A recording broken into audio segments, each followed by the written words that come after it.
Hey guys, as you may know, I did a TEDx talk in the summer about my experience with the Lion Diet, the all-meat diet that put my autoimmune disorder that caused crippling arthritis and gave me 2 joint replacements into remission. I followed TEDx's guidelines very carefully as I'm aware my experience with diet is anecdotal. I finished the talk asking the medical system to look into the diet further. We spent the last 4 months going back and forth with TEDx because they won't post the talk. I was the only talk from that TEDx conference that they refused to post. They said my talk went against their community guidelines, but couldn't name exactly what it went against. And it didn't. Like I said, I was really careful. Since then, Harvard has put out a study on the carnivore diet that I've linked below, showing other people who have also had success putting their diseases into remission. This is something that should be taken seriously and looked into. TEDx is supposed to be a place for new ideas and novel thinking and anecdotal reports. They have tons of vegan talks claiming veganism cures diseases, but my story didn't make it through because it violated community guidelines they can't name. So I decided to put it up here. Enjoy. Hi, my name is Michaela Peterson, and I'm here to talk about how I put my idiopathic autoimmune disorder and mood disorder and chronic fatigue into remission with an extreme elimination diet of only eating meat. But I will start at the beginning. When I was 2, I started walking with my feet out like a duck. And by the time I was in grade 2, I was walking downstairs 1 foot at a time, complaining that my shoes were too small. And I was diagnosed with juvenile rheumatoid arthritis, active in 37 joints. I was put on methotrexate and naproxen to get my symptoms under control and had cortisone injected into 17 of my joints in grade 2. I was sitting on a chair in class because I couldn't sit on the carpet because I couldn't sit on my knees or cross my legs. I was using this really ugly fat pencil because I couldn't hold a pencil because I couldn't close my hand. When I was in grade 4, I was put on Enbrel, a biologic immune suppressant, and I started injecting myself with Enbrel and methotrexate twice a week, and I was put into a medically induced remission. And I went on all the sports teams I could go on. I went from being nearly wheelchair-bound to playing sports. At the same time, my mental health declined dramatically, and I started experiencing OCD symptoms and suicidal thoughts. And I was put on SSRIs and diagnosed with major depressive disorder, potentially bipolar type 2 with hypomania.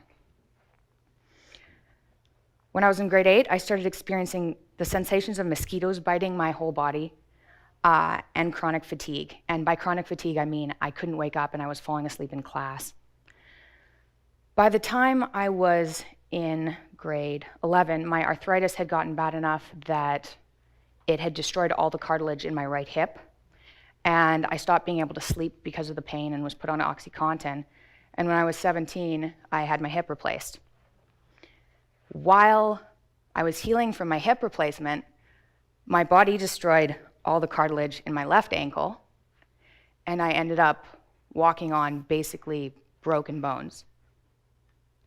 So I had my ankle replaced, so that was 17. I went off to university, and my mental health deteriorated further. They tried to stabilize me with Wellbutrin, and I ended up having a grand mal seizure at the university library. They tried to stabilize me with an SNRI, and I was so angry I felt like I could claw my skin off. About a year and a half into university, this gets better, I swear. about a year and a half into university, I was so fatigued that I missed my final exams, and I dropped out and went home. When I got home, I started experiencing a rash on my back and on my bum, and then on my face. And when it got to my face, I thought, okay, arthritis is one thing, idiopathic hypersomnia or chronic fatigue is one thing, chronic depression is one thing, but like a rash on my face, I cannot handle that, and I started researching. December 2014, the rash stopped healing. And I went to dermatologist after dermatologist, and they said, stop doing this, you're anxious. And I was like, okay, that's not super helpful. So I figured if I don't figure out what's wrong with me, I'm going to die because my body was destroying its tissues. At that point, I was on Tylenol 3 to take at night because the shoulder pain was so bad from the arthritis that wasn't kept in check that I couldn't sleep. I was taking 40 milligrams of Adderall just to wake up in the morning because of the idiopathic hypersomnia. I was taking Dapsone, which is an antibiotic used to treat leprosy so that my skin would heal. I was taking 40 milligrams of escitalopram for the depression. I was taking an inhaler because if I got a cold, it would turn into bronchitis, that would turn into pneumonia, and I'd end up in the hospital because of the immune suppressants. I was taking a prescription-strength antihistamine because I was so allergic to trees and grass that I was verging on anaphylaxis in the spring. Anyway, there were more. So I started researching, and I came across this rash eventually called dermatitis herpetiformis, which is the skin manifestation of celiac disease, which is an autoimmune disorder that can be triggered by gluten. And I thought, holy shit, is it celiac disease the whole time? So I cut out gluten. I went off of my immune suppressants, which weren't really working anyway, given the fact I'd lost a hip and an ankle. And I started monitoring my symptoms really closely to look for flare-ups. In September 2015, I reduced my diet further because cutting out gluten wasn't enough. And I thought, if I'm going to be doing this for the rest of my life, researching, trying to figure out what's wrong with me, I might as well rule out diet. So I went down to meat and greens and certain root vegetables that I didn't really like carrots, sweet potatoes, parsnips. I cut out all the foods that I thought could be potentially causing inflammation. And that month, my skin healed for the first time in a number of years. I lost 3 pant sizes of bloating I didn't know I had. 2 months into that, my fatigue went away for the first time since grade 8, and I stopped taking Adderall. 3 months into that diet, my depression went away for the first time in my entire life. And I went from living in hell to being in heaven, a hell that I didn't know I'd been living in. And I thought, okay, well, I'm not taking any drugs ever again. And I stopped taking my SSRI over a 2-week period without realizing, because nobody told me, that SSRI withdrawal exists.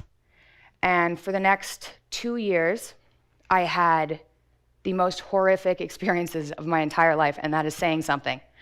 I reintroduced soy a couple of weeks after I went off of SSRIs, and I had a full-blown autoimmune response. And it started with my digestion was upset, my entire body got itchy. The next day, my depression was back worse than I'd ever experienced, and I got into the shower and thought, how could I be so arrogant as to think I could control this disease with diet? And I cried.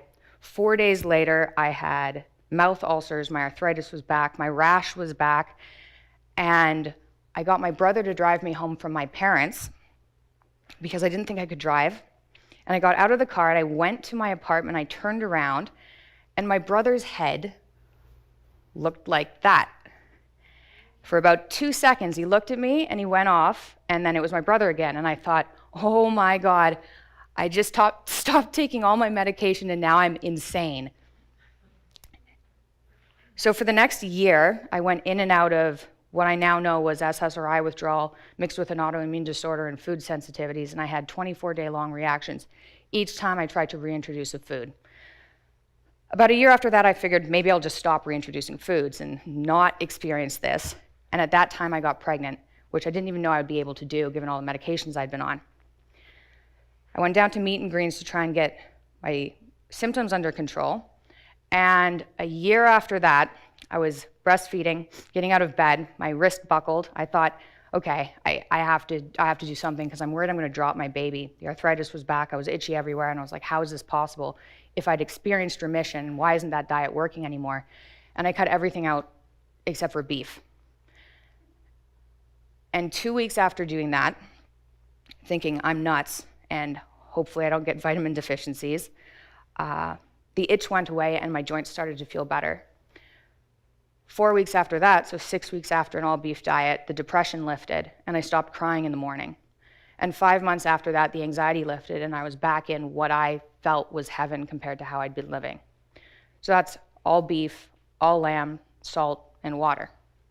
Now, I've been talking about this diet to spread awareness and in hopes that the medical community can take something like this seriously.